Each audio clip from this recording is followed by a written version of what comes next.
বলবো যে কতদিন দূরে সরে থাকবে।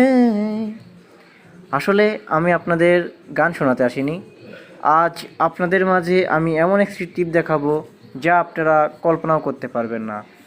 আজ আপনারা 2025 সাল বিপিএল লাইভ শুরু হয়ে গেছে, আর আপনারা ঘরে বসে টিভি দেখতেছেন, কিন্তু বাইরে যেয়ে আপনারা বিপিএল খেলা দেখতে পাচ্ছেন না। কারণ আপনারা জানেন না হয়তো যে কোন চ্যানেলে বা কোন অ্যাপসের মাধ্যমে আপনারা বিপিএল লাইভ খেলা দেখবেন। তাই আপনাদের আমি আজকে এমন একটি অ্যাপ দেখাবো যা আপনারা সহজেই বিপিএল লাইভ খেলা দেখতে পারবেন। CRICFY TV আপনারা দেখতে পাচ্ছেন এই অ্যাপসটির মাধ্যমে আপনারা বিপিএল লাইভ খেলা দেখতে পাবেন ফুল সরাসরি। আপনারা আপনাদের ওয়াইফাই কিংবা ডাটা অন করে আপনারা বিপিএল লাইভ খেলা দেখতে পারবেন।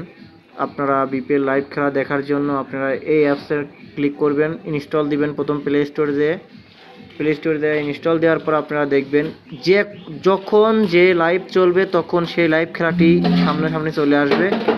আপনারা এখন হয়তোবা বুঝতে পারছেন যে এই খেলাটি লাইভ চলছে। দেখেন আপনারা কিভাবে এই লাইভ খেলাটি চলে আসে সামনের পরে। একটু অপেক্ষা করুন, দেখছেন লোডিং নিচ্ছে। আমার ওয়াইফাইটি একটু দুর্বল বলে লোডিং নিচ্ছে। আমি যদি ডাটা ইউজ করতাম তাহলে বুঝতে পারতেন যে কীভাবে খেলাটি সহজেই দেখা যেত। যাই হোক, দেখতে পারলেন সহজে চলে আসলো। তো আপনারা হয়তোবা আমাদের এই টিপসের মাধ্যমেই বুঝতে পারবেন যে কিভাবে লাইভ খেলা দেখবেন। ধন্যবাদ সবাইকে আমাদের পাশে থাকার জন্য এবং আমাদের চ্যানেলটি সাবস্ক্রাইব করার জন্য। ধন্যবাদ আপনাদের।